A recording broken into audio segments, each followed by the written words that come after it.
Hi guys, welcome back to Cool Movie Ratings, and today we're doing a Scream 6 review. This will be a spoiler review, and I don't know if I'll do a non-spoiler review. If I have, I've probably already released it, so look for that, but I'm recording the spoiler review first because I want to give out all my thoughts on Scream 6, and I thought that this movie was great, and I think that this is probably my third favorite in this entire franchise. Third, or honestly, maybe second or fourth. But I still love this movie, and I love it because it continues with Five's cast and directors, and it really works well with the fifth one, which I absolutely loved.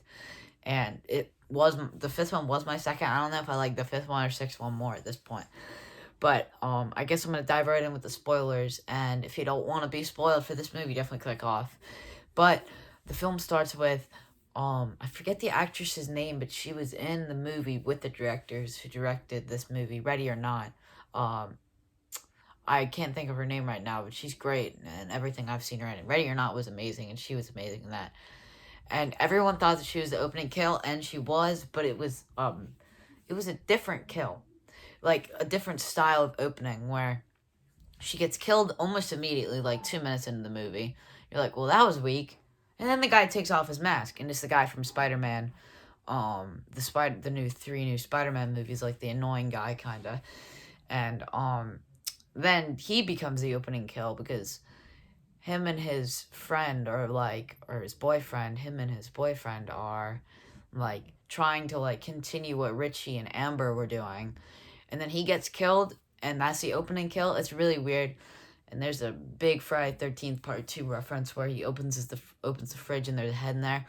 And kind of funny that on his TV in his house he's watching Jason Takes Manhattan, because this movie's Ghostface Takes Manhattan. And I thought it was interesting that they put this movie in Manhattan. But I wonder if it was a little bit because the radio silence likes Jason Takes Manhattan, or they just wanted to reference it by setting the movie in Manhattan. But now we've got Ghostface and Jason in Manhattan for a whole movie. But going back to the movie, you pick up with the characters from the first one with Sam and Tara. And Sam in this one is equally as great, but Tara, I feel like she could be used a little better in these movies. I think she was pretty good in five, but in this one, she kind of feels the same character to me. She doesn't really grow as a character, but Sam is descending down a path of being just a mad murderer, honestly.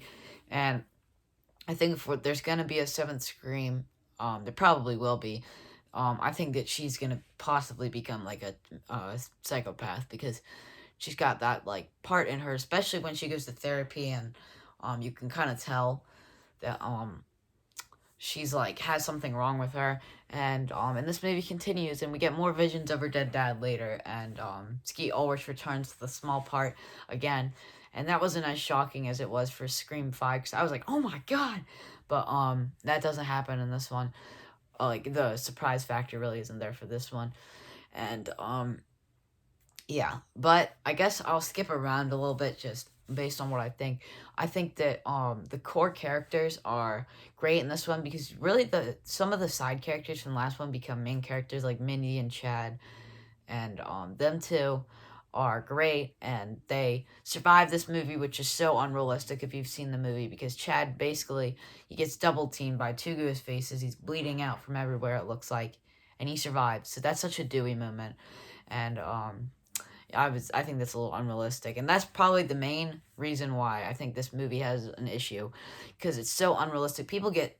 Tara gets stabbed in the back at the end, and stabbed in the gut really bad, and then she's completely fine. She doesn't have any like kind of injuries, and she's just like in like a cast at the end of the movie. She doesn't get taken away for wounds. So I think there's a little bit of continuity error with some of the stuff in this movie, but that's really all the negative. I think that well, there's one other that I guess I'll get out of the way. The killers, it is so predictable. I literally guessed it from the second the detective and his daughter. So let me restart. So there's this girl living with Sam and Tara named Quinn, and her dad was a police officer. And when they were getting interviewed, because Sam's I think it was her license was found next to the dead body, and the detective sits him down and he says, "Well, yeah, I can automatically knock out my daughter because obviously I know she's not the killer." That was the second I said they're the killers, and they were, so I actually guessed the killer. This was the first ever Scream where I was 100% right, because I thought it was Richie in the last one at first, and then it ended up being someone else, and I contradicted myself a lot to the point where I said it wasn't Richie, but this is the first one where I ever fully guessed it, and it was so predictable, and I kind of, that's another big thing, the ending isn't very good, and which really sucks, because if the ending stuck the landing, I think it would have been one of the best movies, one of the best Scream movies. Or I still say it is, but like I think it could almost rival the original. It's so good. But I think this film does almost everything right. And yeah. But the killers in this one, there's another brother that's kind of the brother of the Queen girl and the son of the dad, who were the ghost faces. That was kind of weird, but you kind of predicted him, and then like when what's her name? I can't even think of her. Mindy gets stabbed on the bus. You're like, oh wait, it's not him, but then it ends up being him. It's kind of confusing, and it's not really confusing. It's just not as satisfying as even the last movie, which I think had a great killer reveal, because that one really had you like switching your thoughts. Because there was a point where you thought it was like Tara, and I thought that it was Tara for like a minute. This movie is fully like a Scream 2 reboot, because kind of what Mindy was saying, like there's like a follow-up to a requel that's kind of like something in the original series, something like that, and this is what they did with that movie, because in this time it's Richie's dad, like it was Billy's mom in Scream 2. So I noticed that one, and there's a couple other like references, like at the college, obviously that was the biggest other Scream 2 reference. And yeah, so Scream 6 to me, more than I think about it, I think that this is not my second favorite. It is probably my third favorite. I still really enjoyed it. I think all the characters were great. The main four core characters, not including Gail, because Gail wasn't really in this movie. And when she gets stabbed, it's kind of weird, because even if she would have died, I really wouldn't have cared. And, because it wasn't as well played as, like, Dewey's death, so I think that I preferred, Scream 5 over Scream 6, but I still think it's probably my third, or it's probably tied with Scream 2, because I love, Scream 2 also, and I would say I almost love this movie, and, yeah, but I think that this movie does characters really good, and one of the biggest pluses for this movie is Kirby Reed. I'm not even that huge of a Scream 4 fan. It's probably my least favorite or my second least favorite in this whole series, and it's not bad at all. I still like it, but Kirby is one of the best characters, and now that she survived and she's in this one, that was a great plus. And then if they would have made her the killer, like at the end when they were setting it up, I would have hated this movie, because you can't just bring back a legacy character that everyone likes and then reveal them as Ghostface. That would suck. I'm glad that they didn't go with that.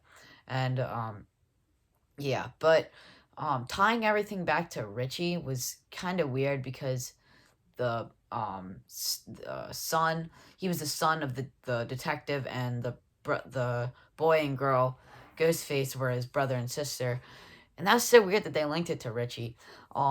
I don't really know how I feel about that. I liked Richie as a killer, but linking it back to him, and then he has this um, not laboratory, but like collection of all the Ghostface stuff is really weird.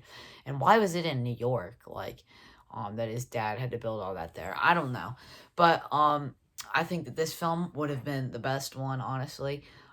Besides the original, if they had made Stu the killer. I know this has been around a lot, and I was totally expecting Stu to show up in Scream 5 and end this one. And if he would have been the Ghostface, it would have made so much more sense. And this was like where I was almost convinced they were going. They're going to find every mask except Stu's, and he's going to have it.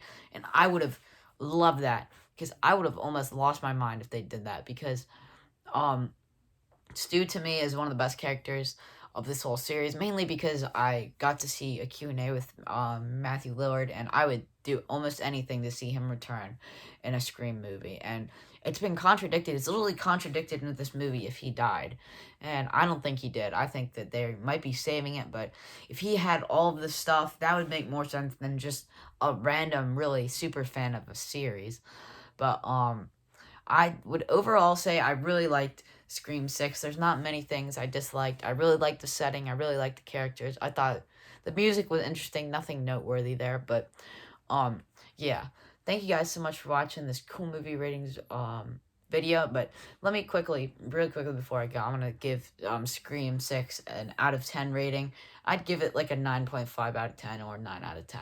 I really enjoyed this movie, and yeah, thank you guys so much for watching this cool movie rating the video, and I will see you guys later. Bye, guys.